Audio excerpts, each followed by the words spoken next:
Hi everyone, happy December. I'm actually filming this on Tuesday, December 1st. I'm not sure it'll get uploaded to YouTube today, but I am starting on December 1st, so it's hard to believe that it is already December and we're so close to Christmas. But I'm sorry I've been gone so long. I just have had so much going on, and Thanksgiving was a big week for us, and we kind of broke the rules, and I had all my family here, so I was pretty busy last week cooking just about every single day, except for Friday. I had lots of leftovers. So today we're going to do one more Christmas card. This kind of features a really kind of a cool circle focal point. I'm not sure what the name for it is, but it's just really a bunch of circles and the way you put them together. We're using the Snowflake Wishes stamp set, along with a die that cuts out the little blue circle that I have right here. We're also using the Snowflake, let's see, what is it called? Winter Snow embossing folder. It just has all kinds of different snowflakes and so forth on them. It's very pretty, and I really do like it. For the circles, what I used was the framelits that are called Stitched Shapes framelits, and you get the set. You get squares, ovals, and circles. I probably use this particular framelit set more than anything that other one that I have. And what I did is I used the three largest ones and cut out the circles. We're also going to use the excuse me, the lovely Labels Pick-a-Punch for our little sentiment. Now on the card, on the sample, I did it a little bit differently, but I decided I didn't really like that. I wanted to use a punch, so that's what we're using today. So in your packet, we have a card base of Balmy Blue. This card base is our normal size of 5.5 by 8.5, and I score it at 4 1/4, and then I fold it and run my bone folder over it. For the inside layer, we have a piece of Whisper White that is 4 by 5 1/4. For the front focal point piece, we have a piece of Whisper White. This is 3 3/4 by 5. We have a strip of Night of Navy, and this is what I've embossed with, and I don't know if this is even going to show. There we go, a little bit. So this is 1 1/4 inch, and then I made it longer, but we'll cut it down to the 5.5 inch side to match the front. Then we have circles, the 3 different circles, and what I did is I cut them in half. Hold on just a minute. I'm missing one half. I put one together so it would save on time, but yeah, where'd it go? Anyway, what happens is you take one and you put it on one side, and the other one you glue it together, and then the other one you do it on the other side so that your swirl matches in the middle. But hold on just a minute. I can't go much further until I find that other half, and I apologize. I have changed my filming situation around a little bit, and I am setting up in my office with the hope of not having to tear down my filming table every time I get started. Okay, so here's the one that I put together already. So what I did is I glued everything on the right-hand corner of this one. Facing me, it's the right-hand corner. This one I'm going to do in the left-hand corner so that we can get our swoop in the middle. Now, I made the middle just a dark solid color. It looks much prettier than having all patterns, and it gets too busy and you can't really, you don't really get the full effect of the swoop. So I'm going to take my silicone mat, put it down here so that I don't get glue all over my paper, and we're going to glue this together, the circles together, so that they have a chance to dry while we're working on everything else.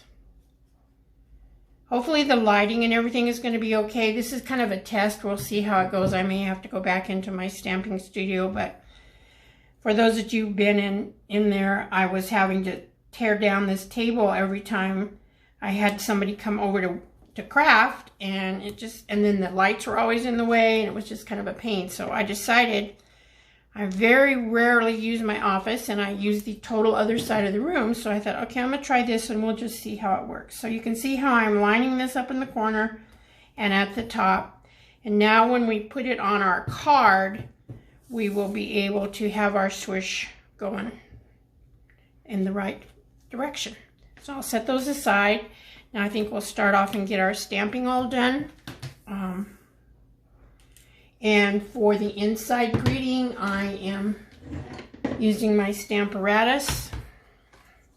I'm using a stamp out of the 4-on-2S stamp set that Stampin' Up! Came out with this year. It's probably the best stamp set for Christian cards. It's just not secular at all. It's a very religious, I don't know what the proper word is, but I love it, and it will be one that I'll keep in my stash because I try to send out Christmas cards with the real meaning of Christmas in them. And so the colors we're using on our card today are Balmy Blue and Night of Navy.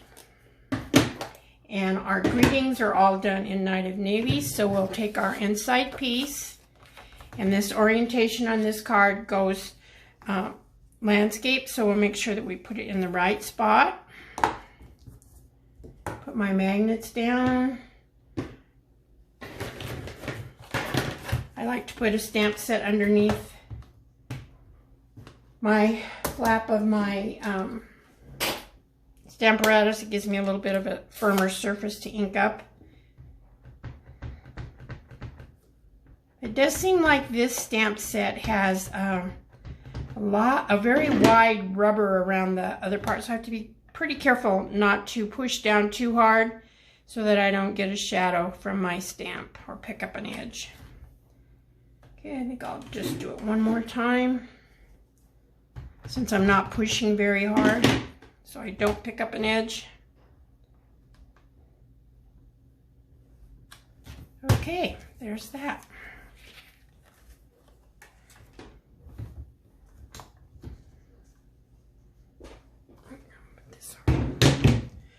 Okay, now we will do our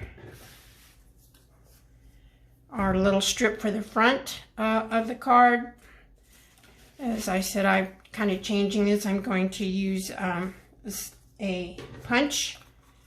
This punch has two different end designs. I'm actually going to use the simpler, more plain one because I really want the focus to be on my little circle detail. So all you do is you slide it in. I do turn this one over to see if it's straight because it's a little bit harder to keep it straight. Punch down. Do the same thing.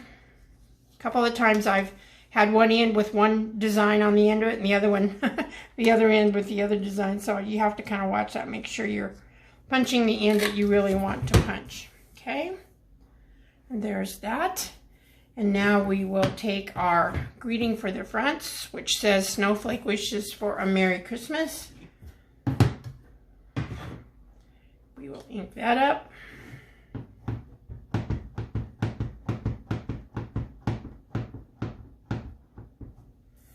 And we'll try to get it in the middle and as straight as we can.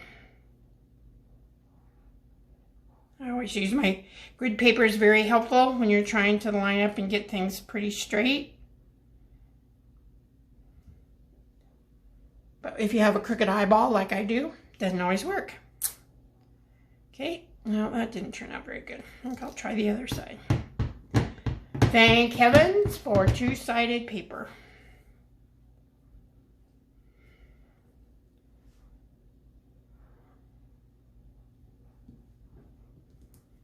On a long stamp, you just need to make sure that you get pressure along the whole length of the stamp. Much better.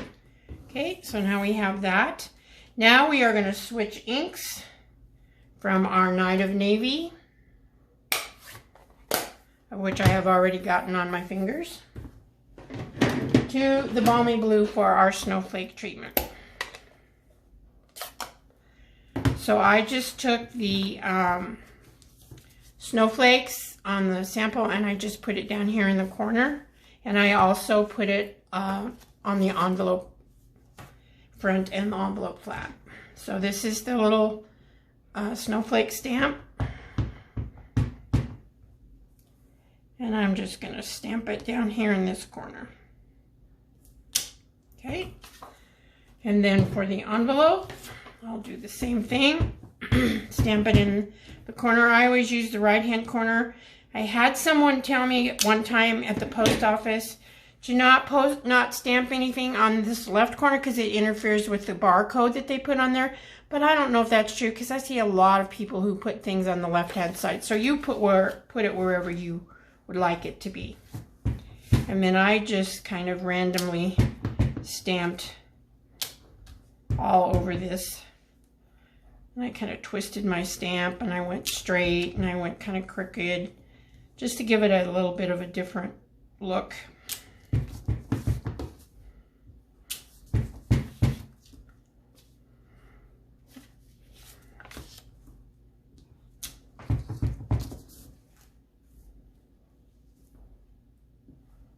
And just kind of wherever, however you want it. I like mine pretty well covered, but you don't have to. You could just do 2 or 3 too. So that gives you your envelope. So I think our stamping is complete.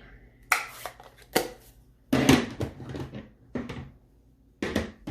everything out of the way here, and we will bring our front piece in.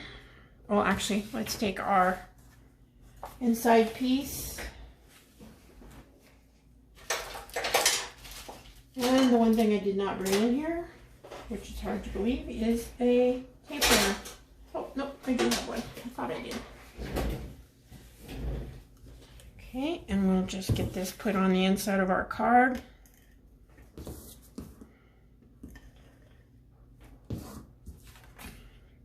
Did y'all have a nice Thanksgiving? We did. It was crazy busy, and I took on the chore of making Thanksgiving cards and sending out to everybody on in our church direct, which I ended up making about 125 cards and cutting out over between right around 500 leaves for my card. Some of you may have gotten one. Yeah, it was a big job. A little bit more than I had anticipated. Actually, it took me longer than I thought it was going to take. Okay, so now we're going to just work on the front. So we're going to build our front piece first. Oh, we do have a little bit more stamping to do. I thought I was forgetting something. So we'll get our balmy blue back out. And we're going to take the snowflake stamp again. And I'm just going to start down here in the corner. And I'm going to kind of turn it around. And we're going to go from this corner up to that corner. And hopefully I'm staying in camera, guys. I haven't done a video for quite a long time, and so I always get a little bit I have to always start thinking about how I'm doing this again when I haven't done one for a while. And I guess we'll turn that one over too. Good thing I have double paper today, because I'm not having a very good easy time here. So we're just gonna kind of get this all the way up to the other corner. I do it in the middle. You wouldn't really have to because it's going to be covered, but I just like to make sure that I have the snowflake everywhere. And then before I put my ink and stuff away, I lay my little circles down the way I'm going to do it and see if I have plenty. And I do. So we will close our ink pad so I don't have blue ink everywhere, and we will shut this down. Okay, so now the next thing you're going to do is we're going to build this, and I just kind of place it to try and figure out so that I can the object is to line up these 2 dark blue circles so that you get a kind of like a little swoopy image, and try to get them equidistant from the top, bottom, and sides. And I don't do a very good job of that, but we'll give it a shot. And so then you just put glue along the back side of this. You could use your adhesive too. I just pretty much am a liquid glue because I like the ability to move things around, and then try to get it straight when you put it down. You all got your shopping done? It's kind of hard to shop this year. I've done what I have gotten done online, and I don't have that much done, but it's just, I don't know, I'm not in the mood to go out, and I don't suppose there's a lot of crowds, but I just don't feel like going out and shopping. So we'll see. I'll probably be one of those last minute people, and there will be lots of crowds by the time I get around.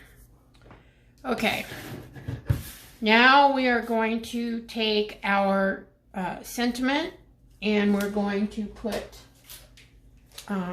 dimensionals, and I just have to open up a new pack of dimensionals. These dimensionals are, you've all used them. They come 3 sheets to a pack, and they last a very long time. Even as many cards as I make, they last a long time.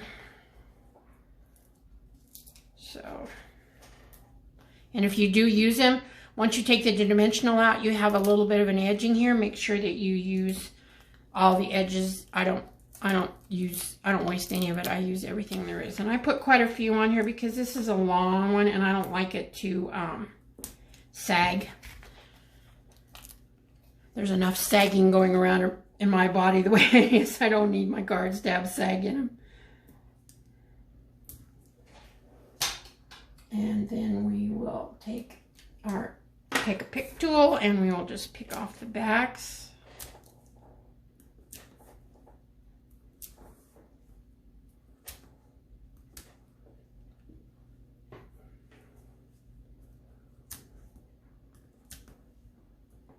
Okay, and then what we're going to do is we're going to put this, we're going to cover up the middle strip of this, and what I did is I just went with the tips from side to side and tried to get it straight and match up, covering up that center. Okay, just like so. Okay, and then we will take our front, and I should have probably put it on before I put my dimensionals on because it always makes a ridge when you're putting adhesive on, so therefore I'm going to use my liquid glue. And I always go over to the corners because I hate the corners of my cards to pop up. Okay, and then we will put this on the front.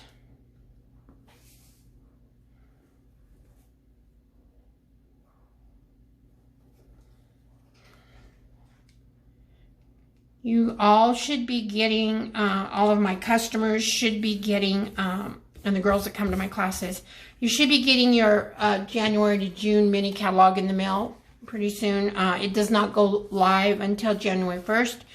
Also, if you remember, this is the celebration promotion that they do.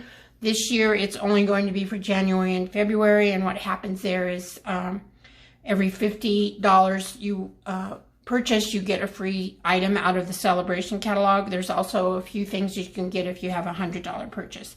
And I have ordered those to be sent out, so you should be getting them. Okay, so now what we're going to do, we're going to take our little blue star. Oh, guess what I forgot, guys? Okay, I messed this one up royally. Let's see if I can get this off. Probably not.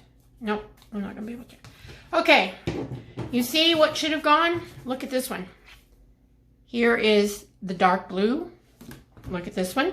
The dark blue is actually laying right here. I should have put that in the middle. I will go in my studio and take the heat tool, and I'll be able to get this off and put it under. But don't forget to put this piece on before you put your front on. But we'll go ahead and finish up the card and go from there. And that was... I'm sure that's happened to some of you before. I know it's happened to me several times. So I'm going to take my little star. This is cut out of the beautiful glimmer, balmy blue glimmer paper. And it's so pretty, and it's such a Stampin' Up's never had a light color like this in glimmer paper. And I'm sure it's going to go away for me. I won't be able to order it after the end of December because I'm sure it's probably going to be discontinued. I haven't gotten my list on that yet. So what I did is I just took this and I kind of put it on the end of my strip, making sure that you could read all the words. And then I took these beautiful gems and I actually used, let's see, what should I use this time? I used kind of the multicolored ones last time, or the kind of, I don't know, what do you call that? They pick up all different colors. But on this one, I think I'm going to use just the blue. So I used one of the medium ones. This is shaped a little different, so this may not look as good as it did. And then a couple of the small ones. And they come in the small, medium, and large sizes. Again, this will be something else that will probably go away. Okay, there it is, boo-boo and all. So, I hope you like this card. It's probably the last Christmas card I'll do. I may possibly do one more, but I've had a request for wedding and anniversary cards, and I have a couple in mind of how I want to lay those out. I also need to do a couple of kids' birthday cards just for my own family, so we may throw one of those in there. This card, I did make this into a birthday card for a winter birthday card, and I just stamped a longer happy birthday along here, and it worked out just fine. So if you have anybody that has a winter birthday, something like this would work. Or you can change your patterns of paper around and make it any color that you really want it to be, because it looks really pretty no matter what your paper looks like. So that's it for today, guys. I hope you have a blessed day, that you all stay safe. I seem to know a lot more people this go around with the COVID that have come down with it, and some of them have been pretty sick. So stay safe, be cautious, take care, and I'll see you soon. God bless each and every one of you. Bye-bye.